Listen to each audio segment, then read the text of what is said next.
할렐루야. 오늘 성경 말씀 느헤미야 13장 말씀 보겠습니다. 느헤미야 13장 말씀 보겠습니다. 그날 모세의 책을 낭독하여 백성에게 들렸는데 그 책에 기록하기를 암몬 사람과 모압 사람은 영원히 하나님의 총회에 들어오지 못하리니 이는 그들이 양식과 물로 이스라엘 자손을 영접하지 아니하고 도리어 발람에게 뇌물을 주어 저주하게 하였음이라. 그러나 우리 하나님이 그 저주를 돌이켜 복이 되게 하셨다 하였는지라. 백성이 율법을 듣고 곧 섞인 무리를 이스라엘 가운데서 모두 분리하였느니라. 이전에 우리 하나님의 전에 방을 맡은 제사장 엘리야십이 도비아와 연락이 있었으므로 도비아를 위하여 한 큰 방을 만들었으니 그 방은 원래 소재물과 유향과 그릇과 또 레위 사람들과 노래하는 자들과 문지기들에게 11조로 주는 곡물과 새 포도주와 기름과 또 제사장들에게 주는 거제물을 두는 곳이라. 그때에는 내가 예루살렘에 있지 아니하였느니라. 바벨론 왕 아닥사스다 32년에 내가 왕에게 나아갔다가 며칠 후에 왕에게 말미를 청하고 예루살렘에 이르러서야 엘리야십이 도비아를 위하여 하나님의 전 뜰에 방을 만든 악한 일을 안지라. 내가 심히 근심하여 도비아의 세간을 그 방 밖으로 다 내어 던지고 명령하여 그 방을 정결하게 하고 하나님의 전에 그릇과 소재물과 유향을 다시 그리로 들여놓았느니라. 내가 또 알아본즉 레위 사람들이 받을 몫을 주지 아니하였으므로 그 직무를 행하는 레위 사람들과 노래하는 자들이 각각 자기 밭으로 도망하였기로 내가 모든 민장들을 꾸짖어 이르기를 하나님의 전이 어찌하여 버림바 되었느냐 하고 곧 레위 사람을 불러 모아 다시 제 자리에 세웠더니 이에 온 유다가 곡식과 새 포도주와 기름의 11조를 가져다가 곳간에 드림으로 내가 제사장 셀레마와 서기관 사독과 레위 사람 부다야를 창고지기로 삼고 마따냐의 손자 사꿀의 아들 하난을 복음으로 삼았나니 이는 그들이 충직한 자로 인정됨이라. 그 직분은 형제들에게 분배하는 일이었느니라. 내 하나님이여 이 일로 말미암아 나를 기억하옵소서. 내 하나님의 전과 그 모든 직무를 위하여 내가 행한 선한 일을 도말하지 마옵소서. 그때 내가 본즉 유다에서 어떤 사람이 안식일에 술틀을 밟고 곡식단을 나귀에 실어 운반하며 포도주와 포도와 무화과와 여러 가지 짐을 지고 안식일에 예루살렘에 들어와서 음식물을 팔기로 그날에 내가 경계하였고 또 두로 사람이 예루살렘에 살며 물고기와 각양 물건을 가져다가 안식일에 예루살렘에서도 유다 자손에게 팔기로 내가 유다의 모든 귀인들을 꾸짖어 그들에게 이르기를 너희가 어찌 이 악을 행하여 안식일을 범하느냐 너희 조상들이 이같이 행하지 아니하였느냐 그래서 우리 하나님이 이 모든 재앙을 우리와 이 성읍에 내리신 것이 아니냐 그럼에도 불구하고 너희가 안식일을 범하여 진노가 이스라엘에게 더욱 심하게 임하도록 하는도다 하고 안식일 전 예루살렘의 성문이 어두워 갈 때에 내가 성문을 닫고 안식일이 지나기 전에는 열지 말라 하고 나를 따르는 종자 며칠 성문마다 세워 안식일에는 아무 짐도 들어오지 못하게 하였으므로 장사꾼들과 각양 물건 파는 자들이 한두 번 예루살렘 성 밖에서 잠으로 내가 그들에게 경계하여 이르기를 너희가 어찌하여 성 밑에서 자느냐 다시 이같이 하면 내가 잡으리라 하였더니 그 후부터는 안식일에 그들이 다시 오지 아니하였느니라.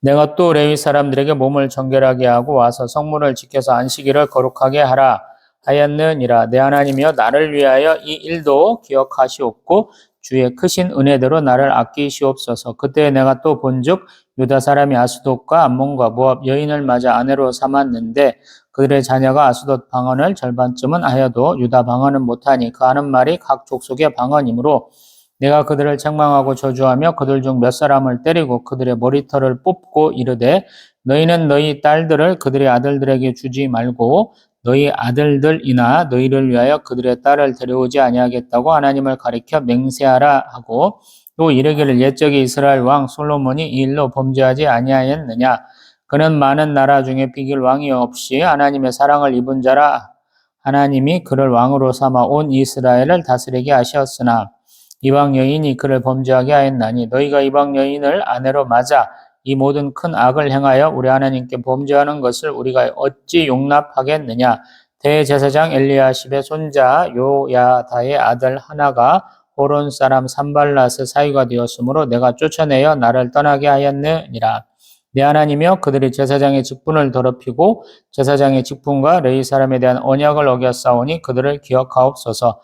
내가 이와 같이 그들에게 이방 사람을 떠나게 하여 그들을 깨끗하게 하고 또 제사장과 레위 사람의 반열을 세워 각각 자기의 일을 맡게 하고 또 정한 기한에 나무와 처음 익은 것을 드리게 하였사오니 내 하나님이여 나를 기억하사 복을 주옵소서. 아멘. 할렐루야. 느헤미야 13장까지 왔습니다. 느헤미야가 예루살렘이 형편이 안 좋다라는 소식을 듣고 통곡하고 울고 또 회개 자복하고 또 하나님 앞에 금식 기도해서 하나님 응답을 받았죠.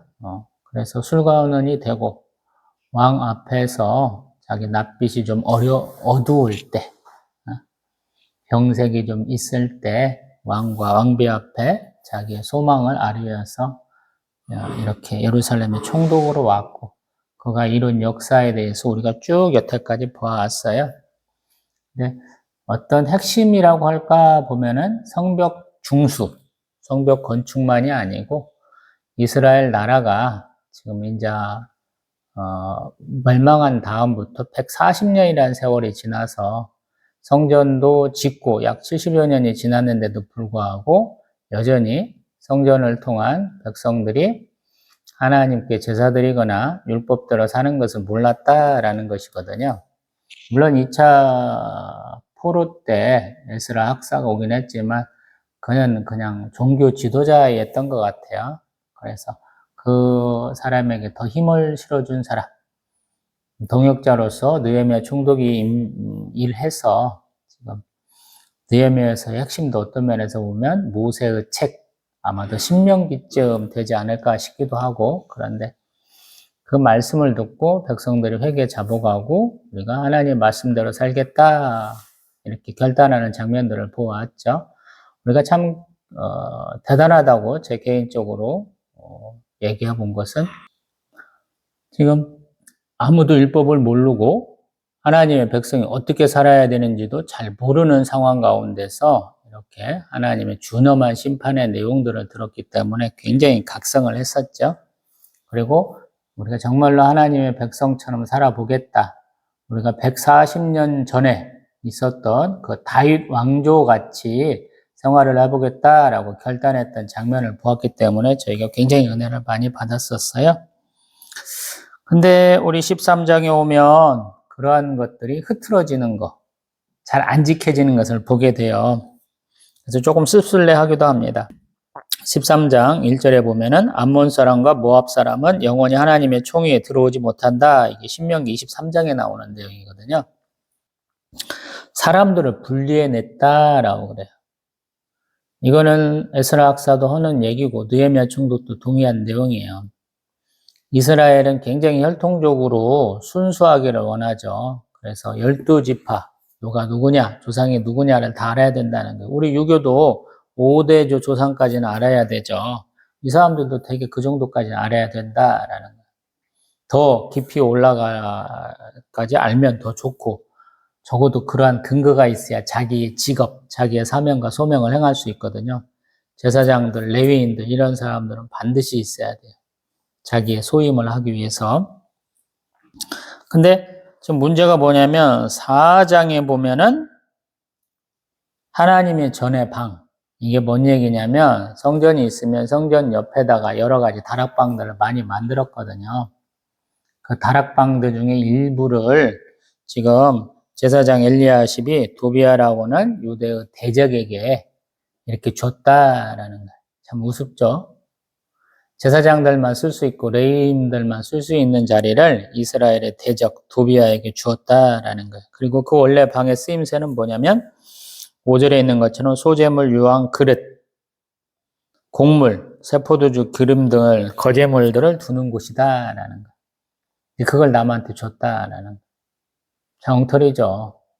쉽게 말하면 교회의 한 공간을 안 믿는 사람한테 뭐 이렇게 장사하도록 준다든가 아니면 네 개인 공간으로 써 이렇게 했다는 그런 얘기거든요. 근데 말도 안 되는 거죠.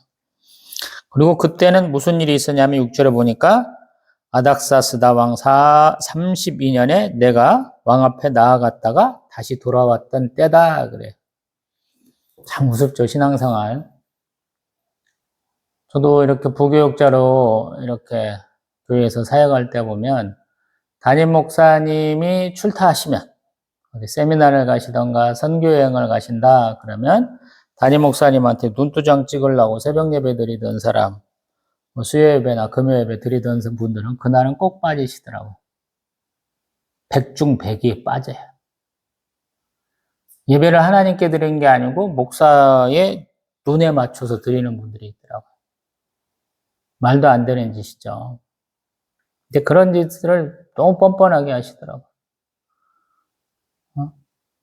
그냥 시기가 맞았을 뿐이야 라고는 볼 수 없을 망정. 1년이면 몇 차례 그런 거 있잖아요. 그러면 또 보면 그렇게 또 해요. 지금 여기도 마찬가지거든요. 엘리야십이 도비아를 위하여 하나님의 전뜰에 방을 만들었다. 그래. 우습잖아요. 자기들 다 같이 맹세했던 거잖아요. 언약을 맺었잖아요. 하나님 앞에. 근데 제사장부터 안 지키기 시작하는 거예요. 이게 정말로 썩은 거잖아요. 근데 한국교회 꼭 이래요. 담임 목사부터 이상한 짓 많이 해요. 부교육자들은 뭐 말할 것도 없고 장로 권사 말할 것도 없고요. 이래서 문제인 거예요, 사실은. 하나님이 앞에 계시다. 어떤 교회 이름은 코람데오예요. 하나님 앞에 선 자의 모습으로 살라고 그러는지 교회 이름이 코람데오야. 참 결단이 너무 뭐랄까 좋아 보이더라고요. 다니면서 보면. 그런 모습을 보면서 우리 느헤미야 총독은 심히 근심했다라는 거. 근데 그가 굉장히 이런 것은 불같이 화를 내서 도비아의 세관을 다 내어 던져버렸다.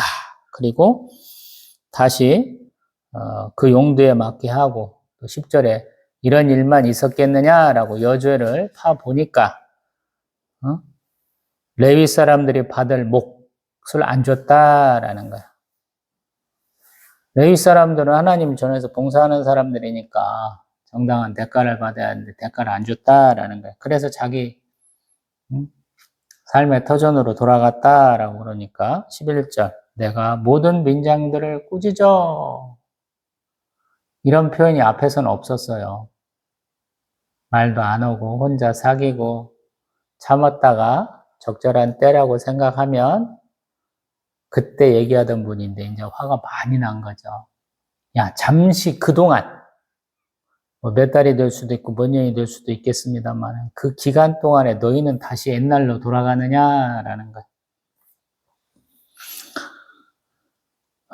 그래서 다시 레위 사람들 불러오고 또 다시 곡식, 세포도주, 기름에 11조 갖다가 주라고 그러고 또 일 했던 사람들 다시 세우고 그랬다라는 거예요.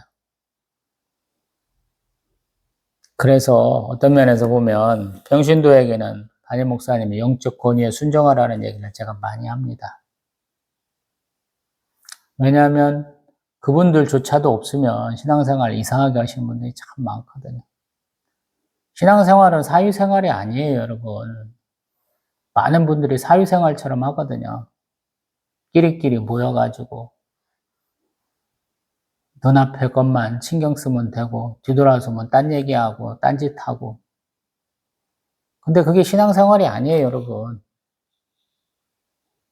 이단들도 참 웃겨요. 제가 워낙에 신앙생활을 못해서 그런지 아산 시내 그 넓은 땅들 다 놔두고 저희 아파트 베란다 딱 쓰면은 이단 교회가 생겼습니다. 2024년에 대한민국에 교회가 몇 개 안 생겼다고 그래, 이단 교회가. 근데 그 한 교회가 제 베란다 앞에 딱 보입니다. 제가 반성 많이 하네, 정말.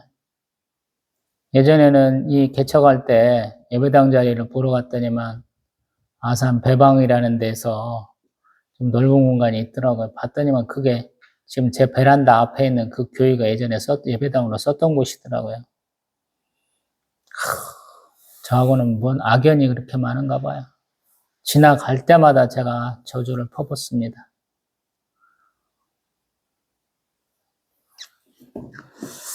다시 느헤미야서 13장 13절 보면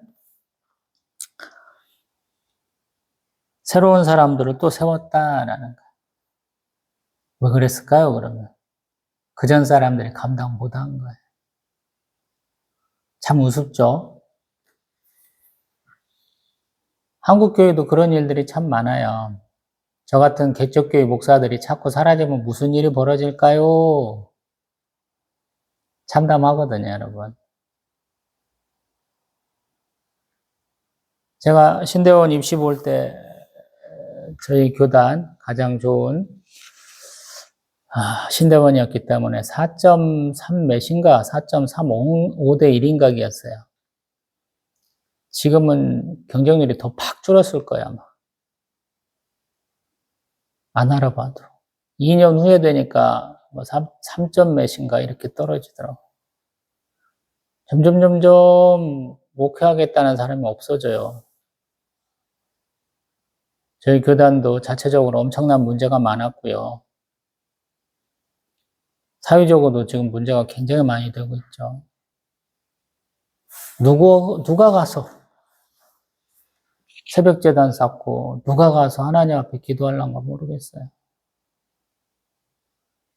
평신도들 다 밀어놓고 대부분의 분들은 기도는 네가 해야지. 담임 목사한테 머리 가서 이렇게 하고 안수기도 받으면 내 삶이 평안한 줄 아시는 분들이 100이면 한 99명쯤 되잖아요. 담임 목사 평상시에 기도도 안 하는 사람들이 뭔 금요일 날만 되면 안수기도 한다고 주일 대예배 끝나면 안수기도 한다고 그렇게 난리치는지 모르겠어요. 믿으니까 하나님 역사가 일어나긴 하겠지만 안타깝습니다. 또 15절. 이스라엘 자체에 문제가 있으니까 이방인들도 우습게 알아요. 이스라엘 사람들이 안식일을 잘 지켜야 되거든요. 613가지 율법 중에서 39가지가 안식일에 대한 것이다 그래요. 하스모니아 왕과 제가 맨날 얘기하죠. 셀루쿠스 왕조한테서 독립하려고.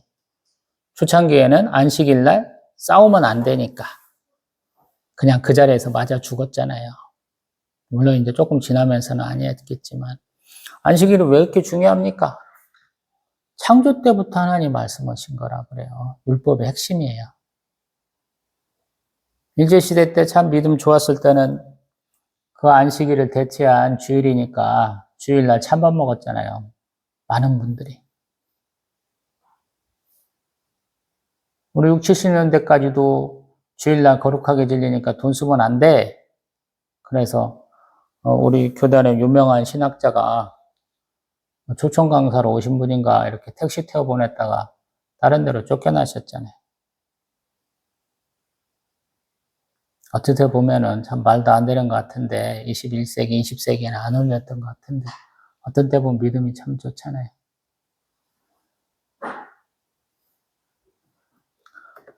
우리 이제 성경 뒤쪽 쭉 가면 십계명이 있어요. 하나님에 대한 것이 4개가 있어요.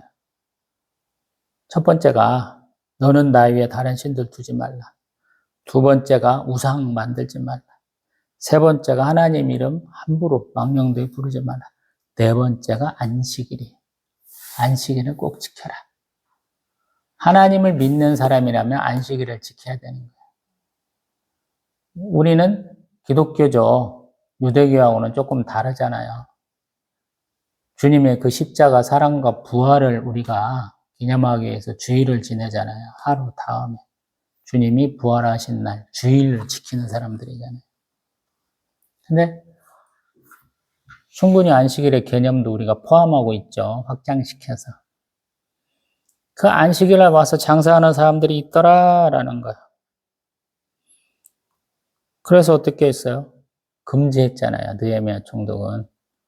성문 안식일 전에 딱 닫고 안식일 지난 다음에나 열어.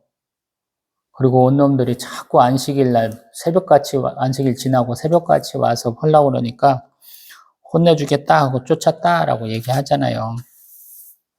그 다음에 느헤미야 13장 23절에는 타 종족과 결혼한 것에 대한 얘기를 또 해요. 아수돗과 암몬과 모압 여인들 아내로 삼아갖고 자녀들을 얻었다라는 것이거든요. 근데 아마도 느헤미야 총독 성격을 볼 때는 좀 느긋하신 분이기 때문에 자녀들이 이스라엘 말을 할 수 있으면 용서했을 것 같다는 느낌을 받는 얘기를 하잖아요. 유다 방언은 못하고 아수돗 방언은 절반쯤 하더라라는 거. 우리 기독교에서 제가 강조하고 계신가 또 이렇게 보면은 다문화 가정을 굉장히 우리가 포섭해야 된다, 품어야 된다 이런 얘기들 참 많이 하시더라고요. 종교적으로는 신앙적으로는 그렇게 될런가 모르겠는데 사회적 문화 인류학적 관점하고는 조금 다르신 것 같아요. 왜 그런 얘기를 해보냐면 융합 내지는 통합 이런 것은 그 사람들의 문화를 그대로 인정해 주는 게 아니거든요. 혼합되는 거예요. 혼합되는 거. 대한민국에 와갖고 혼합되지 않는 사람들이 굉장히 많아요. 어떤 면에서 보면. 이슬람권 국가에서 온 사람들은 잘 혼합이 안 됩니다. 1차적으로. 또 국민소득이 좀 높은 데서 오는 선진국이라는 사람들이 좀 뻗대기를 많이 해요. 그 다음에 우리 주변의 대적들, 중국, 러시아, 일본, 때만 놈들은 절대 우리하고 통합되지 않습니다. 뭔 억하심정이 있는지 모르겠어요. 잘난 거 하나도 없는 놈들이 지들 잘났다고 맨날 뻗탱기거든요. 그래서 안 돼요. 제가 생각할 때는. 세계 역사를 봐도 그런 건 없어요. 주류 사이가 있으면 그 주류 사이의 주변의 문화가 이렇게 통합이 되거나 아니면 그 주변에 주류 사이의 문화가 들어가서 그 문화를 바꿔요. 몽골과 우리 고려 관계가 그랬죠. 부마국이에요, 부마국. 몽골에. 그래서 우리 고려의 풍습이 몽골에 전해지고 몽골의 풍습이 우리에게 정해져서 그렇게 어떤 상당 기간은 우리가 침략을 당하고 억압을 받았습니다만 어떤 면에서는 또 대접을 좀 잘 받았죠. 지금 성경적으로 말하면 구약에서는 유대인의 문화를 언제나 지키도록 되어 있어요. 통혼하는 게 금지되어 있거든요. 근데 그 문화를 지금 몇천 년도 채 지나지 않았는데 왜 통합해야 된다고 말하는지 모르겠어요. 하나님은 모두를 아우르는 분이시다라고 얘기를 하는데 모두를 아우르시는 분이 아니고 제가 볼 때는 하나님이 말씀하신 것 안에 모두 들어오라 라고 말씀하시는 것 같아요. 그러니까 엉뚱한 얘기들 많이 하시잖아요. 세상의 문물들을 교회 안에 잔뜩 다 받아들이잖아요. 이게 이상한 것들 되게 많이 만드시잖아요. 예배의 순서나 형식이나 방식이 엄청나게 변화됐잖아요. 우리가 20세기, 21세기 다녀오면서. 하나님 중심이라는 거, 말씀 중심이라는 거에서 엄청나게 벗어났잖아요, 우리가. 그게 이상해지잖아요. 이상한 애들이 들어와서 계속 이상한 짓 하면서 자기들이 제일이야 이런 얘기하는 것들을 많이 보게 되잖아요. 저는 모태신앙 아니에요. 제가 믿음의 1세대거든요. 그런 걸 보니까 더 웃겨요. 선교사님 때부터 우리가 와갖고 복음 증거했는데 내가 믿었어 그러는데 가끔씩 보면 굉장히 우스운 얘기들 많이 하시고 우스운 모습들 많이 보여주세요. 제가 그래서 드리는 말씀이 우리가 세상의 영향을 안 받을 수는 없죠. 근데 지킬 건 지켜야 될 거 아니에요. 말씀이 있고 성례가 있고 권징이 있는 게 교의를 나타내는 세 가지 표지다라고 그래요.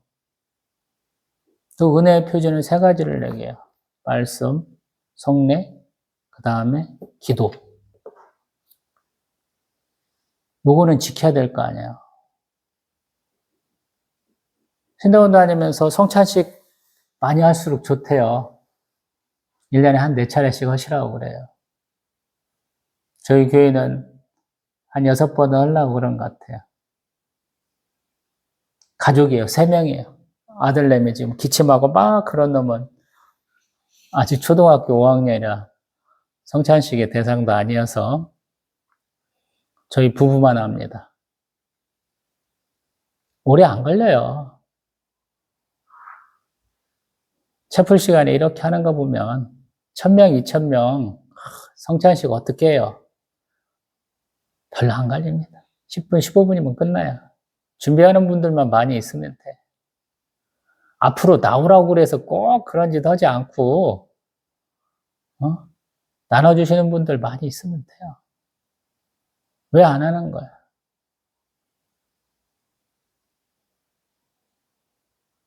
우리 뼈에 새겨주시잖아요. 눈에 새겨주시고 예수 그리스도 피와 살을 먹었다라는 거. 성찬식 어쩌다 한 번 하니까 까먹고 있는 거 아니에요? 우리가 교회를 다닐 수 있는 이유. 교회의 머리가 되시는 예수 그리스도를 잊어먹으니까 예배가 이상해지잖아요. 말씀도 우습게 생각하시잖아요.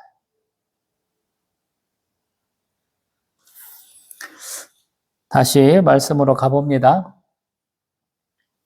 그래서 혼혈 아들하고 딸하고 이방 여인을 싹 쫓아내게 해요, 또.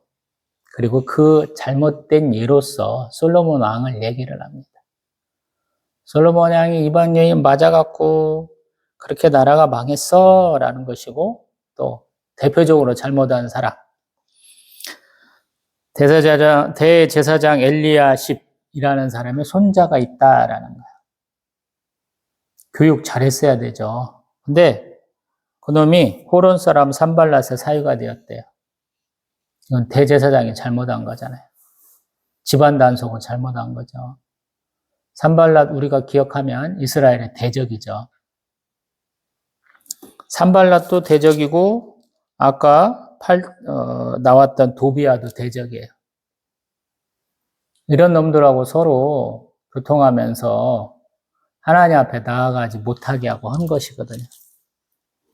그래서 어떤 면에서 보면 에스라, 느헤미야, 에스더서 이렇게 보면 이스라엘의 소망과 이스라엘의 한계점을 분명하게 얘기해 줍니다.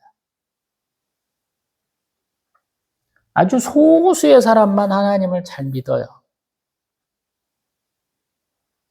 자기들 이스라엘의 나라의 부활을 꿈꿉니다. 대부분의 사람은 관심도 없어요. 그냥 먹고 사는 문제에만 관심이 있어요. 내가 죽고 사는 거에만 약간 관심이 있어요. 그래서 안 되는 거예요.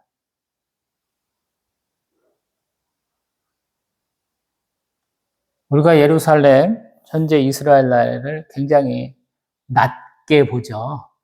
높게 안 봐요, 저는. 망했으면 좋겠어요. 예수님도 못 오가는 놈들이거든요, 이스라엘 사람들. 뭐 소수의 사람들은 예수님을 믿고 있습니다. 유대교에서 소수의 사람들이 믿고 있습니다. 그러는데 그 소수의 사람들 제외하고 대부분 안 믿고 예수님을 욕하는 놈들이거든요. 그리고 민폐를 많이 끼치는 놈들이에요, 그 놈들이.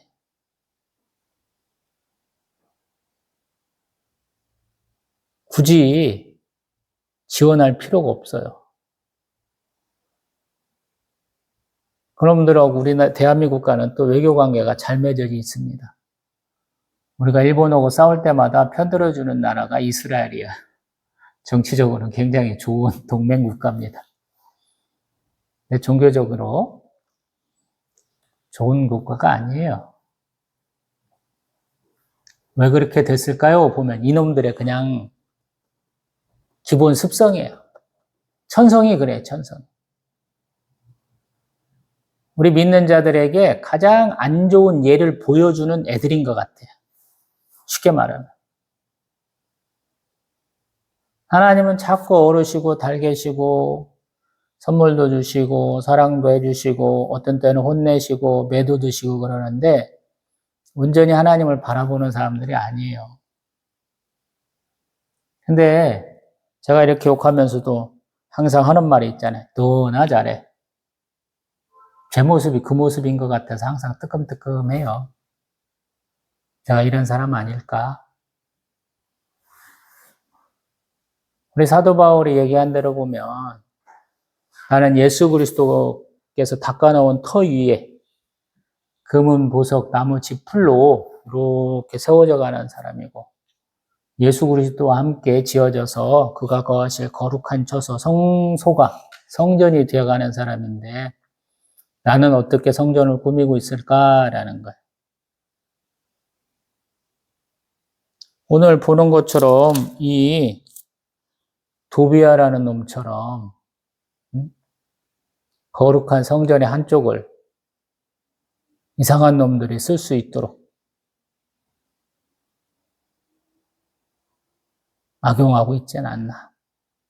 또 이 산발랏이라는 사람과 제사장이 결혼해가지고 지금 제대로 제사장의 역할을 못하게 하는 것이 아닌가 이런 생각도 해본다라는 거예요. 그래서 굉장히 어려운 거예요. 제가 지식과 지혜와 명철을 이렇게 조금 구분해서 얘기하잖아요. 지식은 많이 아는 거예요. 지혜는 잘 활용하는 거예요. 근데 명철은 활용의 기준을 가지는 거예요. 제 개인적으로 정의 내리고 있는 거예요. 신학적으로 이렇게 딱 됩니까? 비슷할 수는 있지만 정확하진 않은 것 같아요. 근데 우리 신앙생활도 마찬가지.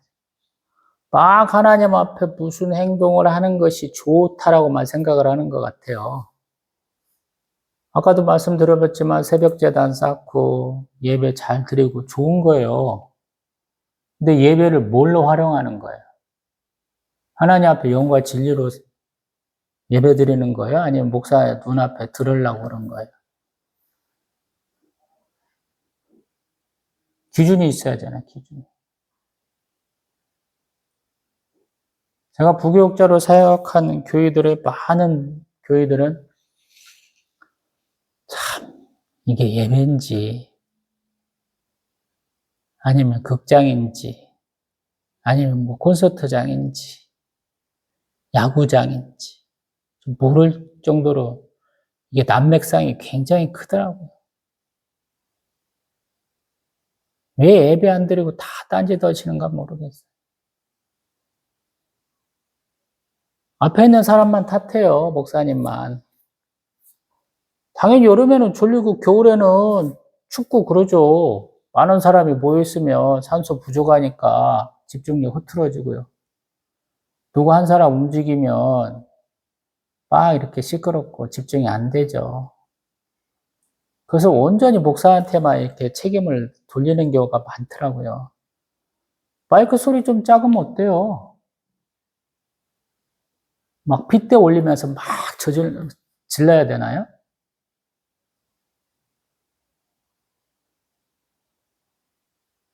아니, 왜 맨날 은혜만 받으려고 그래요?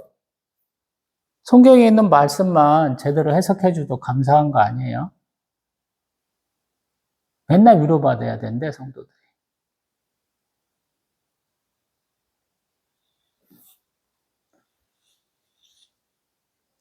그리고 자리가 항상 편안해야 된대.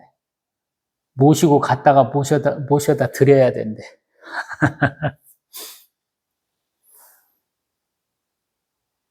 가끔씩은 유명한 사람이 와야 된대. 참,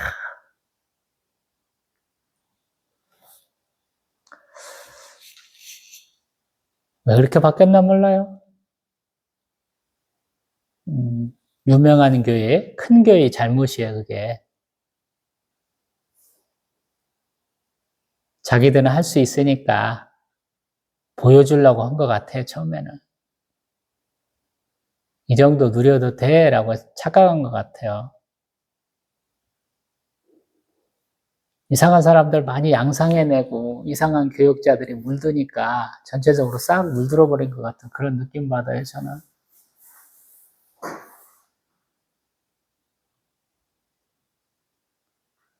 저희 고향 김제에는 기억자고이라는 유명한 교회가 있습니다. 남녀가 한 곳에 있을 수 없기 때문에 선교사님을 향해서 이쪽이 남자가 앉았다면 이쪽이 여자가 앉아가지고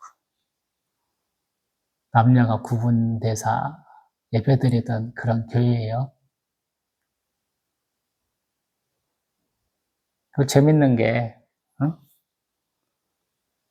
양반은 장로고 그 양반집 노비하던 양반은 목사 되는 그런 교회라고 그렇게 얘기하거든요. 하나님 한국교회에 오셔가지고 한국교회 얼마나 이뻐했을지 모르잖아요, 우리는. 신분차별이 다 없어지고 우상 숭배하던 것들이 싹 없어지고 맨날 조상 탓하던 사람들이 하나님 은혜, 예수 그리스도의 사랑을 부르짖었잖아요. 어렵고 힘든 때 다 이겨냈지 않습니까? 서구 열강과 중국과 일본 놈들한테 우리가 얼마나 많이 고통받았어요. 하나님이 다 이겨내게 하셨잖아요. 6.25 전쟁의 그 참담함을 우리가 이겨내게 하셨잖아요. 그게 하나님 은혜고 사랑이잖아요. 근데 그거를 뭘로 이용해 먹었어요? 많은 교회들이. 무엇을 먹고, 무엇을 마시고, 무엇을 입을까? 그거에 집중해서 모든 걸 다 풀었잖아요. 말씀을 은혜롭게 받고, 그 은혜로운 말씀을 이상하게 풀어먹은 거거든요. 느헤미야 총독도 그 얘기 하는 거예요, 지금 결국에는. 우리가 범죄자다라고 얘기를 했고, 우리가 회개했는데 똑같은 짓 또 온다는 거예요.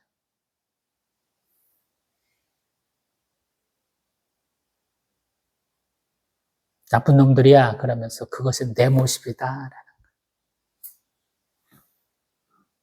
그래서 신앙생활이 어렵습니다. 말씀을 꼭 강 건너 불구경하듯이 하면 은혜가 안 돼요. 자기 점검이 안 되고 자기 절제가 안 되고 자기 훈련이 안 됩니다.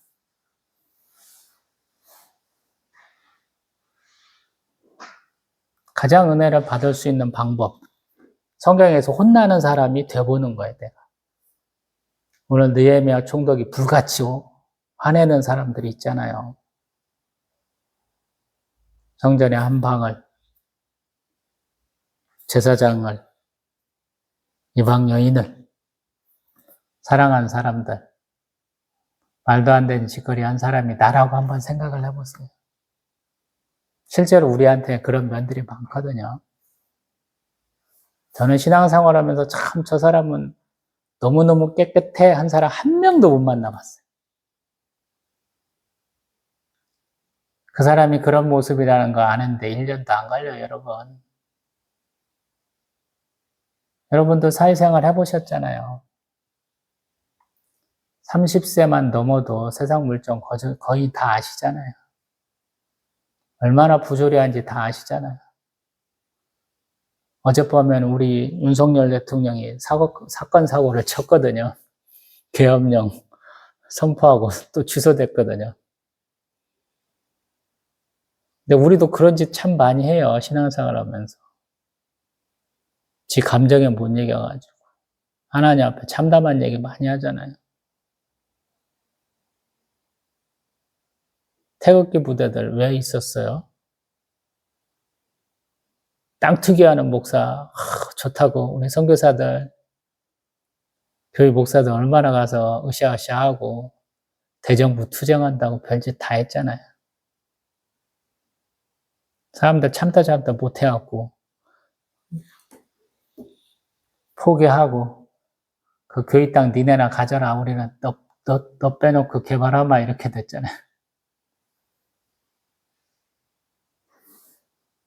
그래서 항상 신앙생활은 은혜도 사모해야 되고 하나님 앞에 회개도 있어야 돼요. 잊지 마세요. 죄 지었습니다 하지 않는 이상은 하나님의 죄 용서하심을 못 받아요.